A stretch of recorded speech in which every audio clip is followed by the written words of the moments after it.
মোহাম্মদ শহীদুল ইসলাম বাংলাদেশে হঠাৎ জনপ্রিয়তা পাওয়া ভেষজ গুণ সম্পন্ন রোজেলা চায়ের নেপথ্য কারিগর। রোজেলাকে আমরা চুকুর নামে ডেকে থাকি। না, এটা দিয়ে তো আগে থেকে আচার, জেলি তো তারপরে যারা আমার এখানে আসে এরাই ধারণা দিল যে আসলে এটা বাহিরে চা আকারে শরবত আকারে খায়। পিকেএসের যে ভদ্রলোক উনি কিছু ধারণা দিয়েছিল, ওখান থেকে আমার আসলে মূলত এটার প্রতি আস্থা বা শুরু করি কার্যক্রমটা। সেরা কৃষি ব্র্যান্ড 2024 মোহাম্মদ শহীদুল ইসলাম।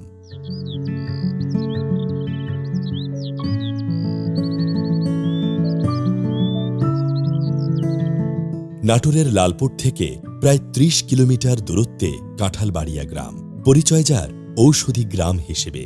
সেই গ্রামের একজন স্বশিক্ষিত কৃষক থেকে কৃষি উদ্যোক্তা হয়ে ওঠা মোহাম্মদ শহীদুল ইসলাম বাংলাদেশে হঠাৎ জনপ্রিয়তা পাওয়া ভেষজ গুণ সম্পন্ন রোজেলা চায়ের নেপথ্য কারিগর।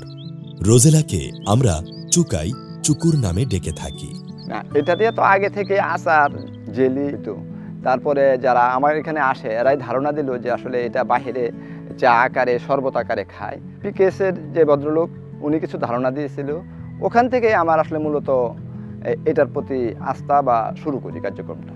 বাড়ির পাশে ছোট্ট একটু জমিতে পরীক্ষামূলক চাষ দিয়ে শুরু করে বর্তমানে কয়েক বিঘা জমিতে রোজেলার চাষ করছেন তিনি। প্রায় ২৫০ প্রজাতির ভেষজ উদ্ভিদের পাশাপাশি তিনি রোজেলা চা এবং আচার পৌঁছে দিচ্ছেন সারা দেশে।